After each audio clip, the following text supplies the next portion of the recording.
today I will be practicing some figure drawing with a fashion magazine due to the lack of live 3D people I could be drawing because the virus situation, if y'all forgot. Um, I got this magazine at a thrift store, a Japanese thrift store, and that's not to mean like a thrift store in the country of Japan, but like a thrift store in my own country that sells exclusively imported secondhand Japanese goods. What a concept, first of all. Also, what I like about this magazine is that the men look like real people. Like, those fashion magazines where the models look like things not of this earth, and like I live for that. But wait, no, same sister. Anyways, I live for avant-garde fashion magazines, but it is nice to practice drawing real people, and like this is the closest I can get, I guess, during this whole lockdown situation. It still serves as good practice even though it's 2D. So I thought I would give you some tips on how I sketch.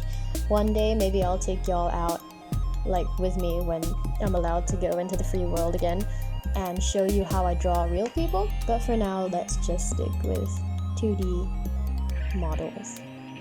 Yes. So, also as to why I'm only drawing men, just a quick disclaimer. I don't really have an answer to that. I mean, like, men are beautiful, obviously, but like, I guess just cause like it's I have a thing where it's always a given that everyone's gonna draw women, women are the object of art, the female body, blah blah blah blah blah. But like, that brings with it a lot of really bad ideologies that nobody wants in 2020. So I'm not saying to like we should objectify men. I guess the message is that you can portray human beings in a way that's not derogatory and objectifying. So I guess I want to also celebrate men as, I don't want to say objects, as figures of beauty. If you'll go through like my Instagram, like I hardly ever draw women. Not that I hate women or anything, but it's just, men are beautiful too. So I think, bringing men into the equation, balancing it out. If we all produce, art that celebrated all the genders, that will make the world a better place, I think. Yeah.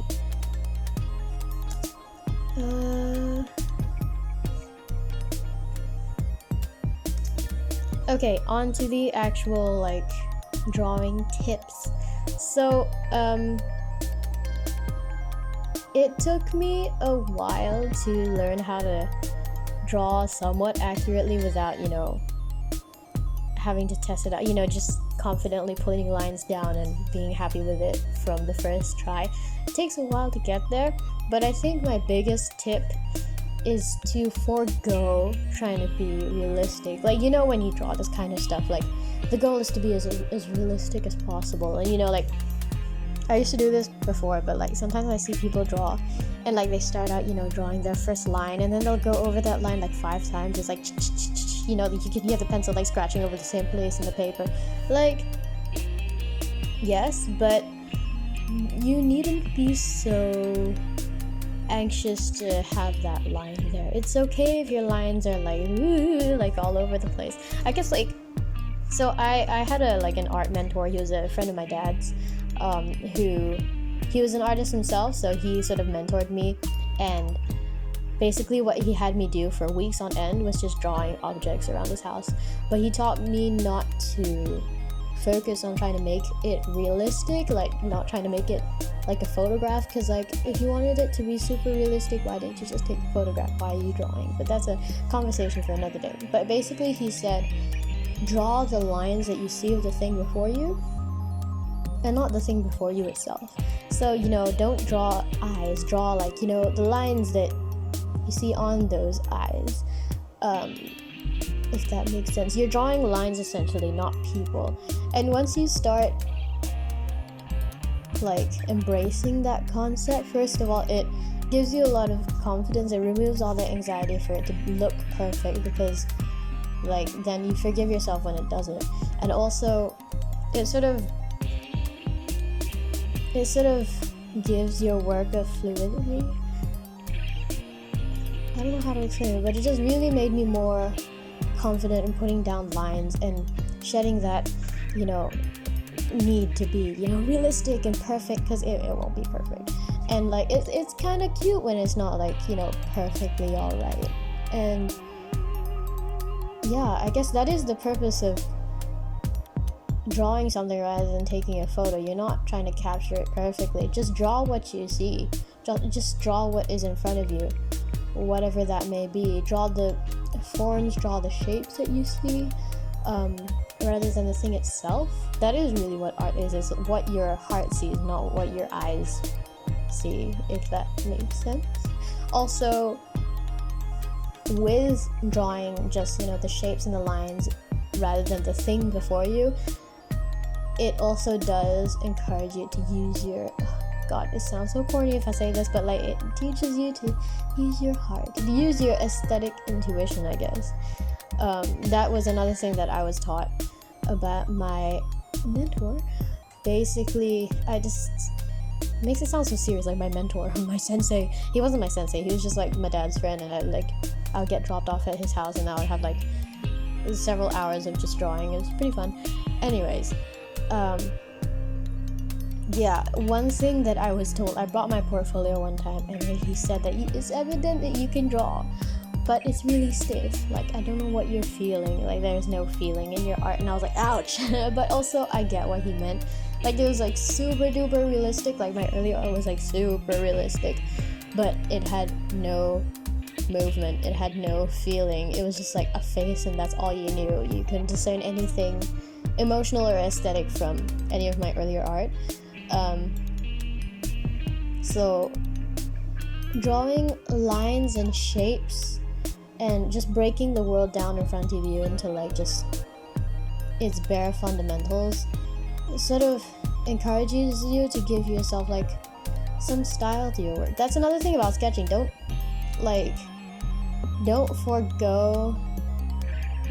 embrace realism so tightly that it becomes like styleless. Like, still, it's your art, it's how you feel about the world, not the world itself, So draw how a shape makes you feel. If you see a shape and you want to wildly exaggerate it, do it. Like, it's gonna look ridiculous, but do it. The final thing will look great in the end, I promise. If you see something and it looks like this, but then you actually want to draw it like this, do it. That is what art is. And the same goes with, something like sketching people, like in this case in a magazine, but like, I guess like in a future video, like on a train or something. Like, art is basically portraying the world that you feel, not the world that you see. So just, use your heart. Break down the world, like break down the, semantics, semiotics, basically the meaning of the, this is a tissue box, No, it's not a tissue box, it's a rectangle with a floppy rectangle sticking out of it. That's what it is. You draw that. Draw the floppy rectangle.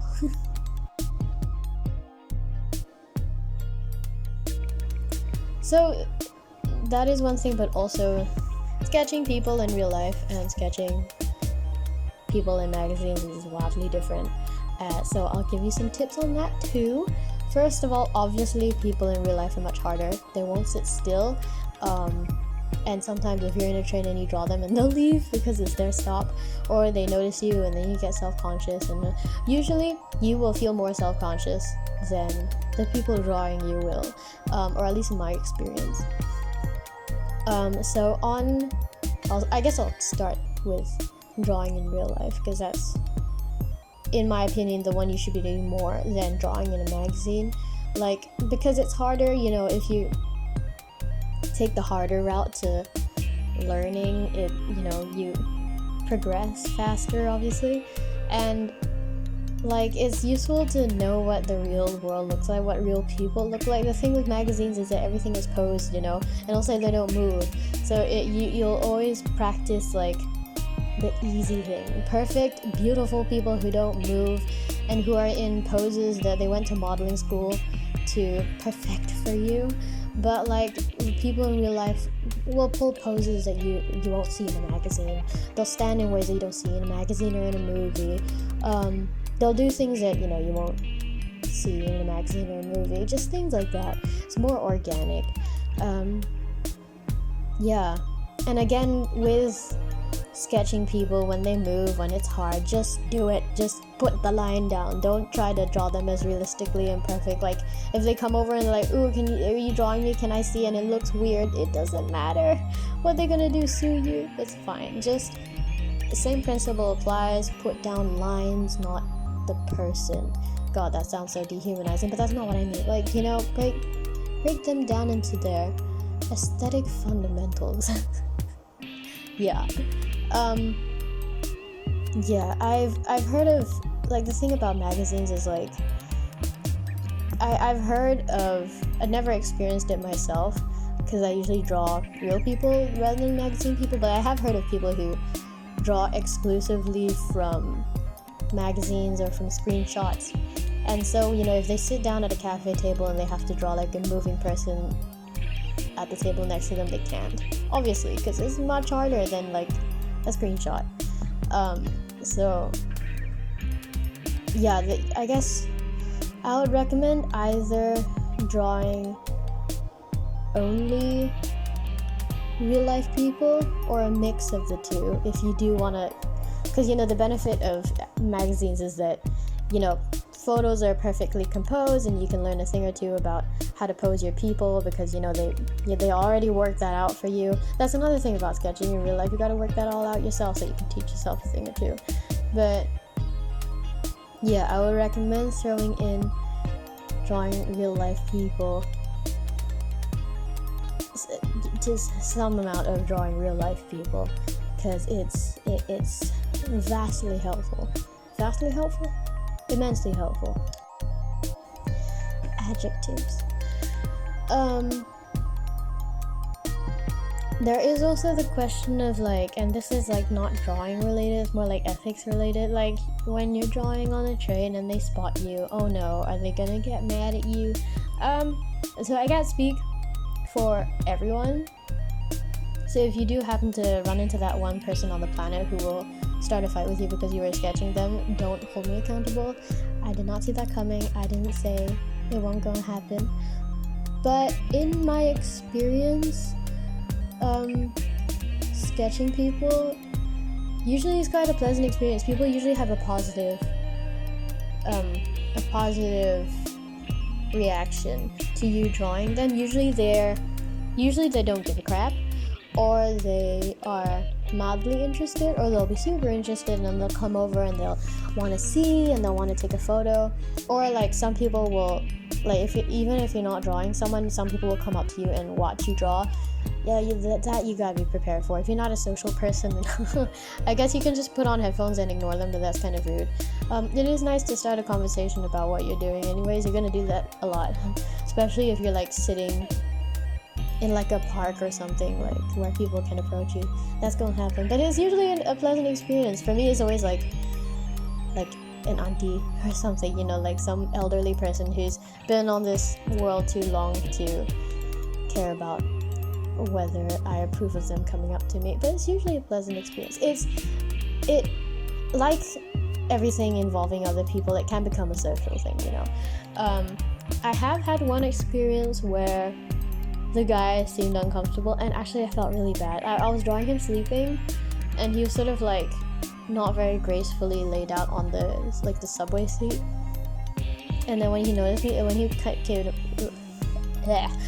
he woke up, he saw me drawing him and he kind of like pulled himself together and like kind of looked really uncomfortable, and I felt really bad, so I stopped drawing him. But other than that, it's been all good. Yeah.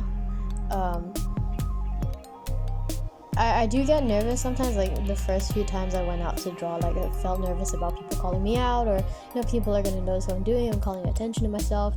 Like in Malaysia, we do have a lot of street artists, but it's not uber common to see someone just sketching anywhere, like a cafe or anything. So that nervousness is gonna be there, but it's an alright experience. You're gonna be fine. If you don't want people to bother you, they ain't gonna bother you. It's fine.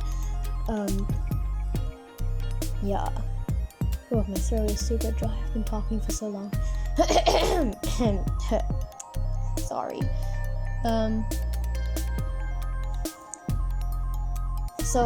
So enough of the tips, back to the material. First of all, look at the I'm so proud. I've done 3 sketches, all of the same guy. I don't know why this guy keeps featuring so much in this magazine. The thing is in Japanese, and like I'm still learning Japanese in uni, so I bought it because I was like, oh, I'm gonna teach myself to read. No, that never happened. I never had the energy to do that. But I think it's like got to do with like a day in the life of something like that. But anyways, he's gorgeous, so I didn't complain. But yeah, I drew 3, and like with each progressing picture that I did, I was more proud of. Like this is the 3rd one I'm doing, and like I'm so proud of it. Like it looks exactly like the picture, and like he looks so cute, and I'm living. I did want to mention that in the first picture that you can see here, like on the page to the left, I did like his face is not as refined as the other 2, but nonetheless, look, you could do this too with practice. Oh, that sounds so like up my own, like oh, you can get to my level one day. Oh, but no, like you might be watching this and you might be way better than I am. But if you're not, if you're a beginner and you know you'd like to take up urban sketching one day, urban sketching, figure drawing, that kind of thing, just start. Just do it. That is the only advice I can really give you, is just do it. Nike sponsor me. But yeah, that's it. Just go on and do it. You can do it. I believe in you. You're gonna do great. Yes.